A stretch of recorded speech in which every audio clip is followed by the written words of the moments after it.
Hello guys, welcome back another mini blog. আজকে সকাল সকাল আমি গেছিলাম নিউ টাউনের দিকে। এগেইন আজকে আমার একটা শ্যুটের মিটিং ছিল। সকাল সকাল বলতে টাইমিং ছিল 12টা, বাট আমি 1:30টায় গিয়ে পৌঁছেছি।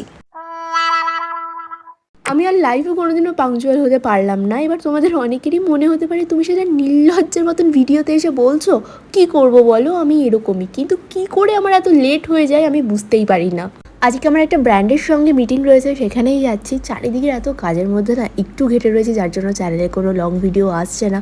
I hope you understand. এই যে আমি অফিসে চলে এসেছি, এইটা হচ্ছে অফিসের কমন এরিয়া, বাট মিটিং চলাকালীন আমি আলাদা করে ফুটেজ নিতে পারিনি। বিকেল 5টার মধ্যে মিটিংটা কমপ্লিট হয়ে গিয়েছিল। এবার হচ্ছে বাড়ি ফেরার পালা। বাট বাড়ি ফেরার সময় হঠাৎই আমার এতটা টায়ার্ডনেস লাগছিল, তোমাদেরকে কি বলবো। জাস্ট কিছুদিন আগেই আমি ভাইরাল ফিভার থেকে উঠলাম, সেই কারণেও হতে পারে যে শরীরে এখনো উইকনেস রয়েছে। হোয়াট এভার, এরকম আপস অ্যান্ড ডাউনস লাইফে চলতেই থাকে। আবার দেখি হঠাৎই বৃষ্টি শুরু হয়েছে, মানে এটা কি ওয়েদার আমি নিজেই জানি না। তোমরা জেনে থাকলে আমাকে কমেন্ট বক্সে জানিও তো। দেন বাড়িতে আসার পরে দেখি এই যে এই দুজন, যাদেরকে দেখলাম একটু বেশি খুশি হয়ে যাই। আমি জাস্ট বাড়ির গেটে ওদের এই ড্রাই ফ্রুটটা অর্ডার দেওয়া ছিল, এটাও ডেলিভারি হলো।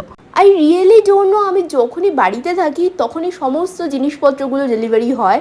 হোয়াট আ কানেকশন ইয়ার। আর এই দুজন তো আমাকে দেখে প্লাস ফুড এসেছে, এইসব দেখে বেজায় খুশি।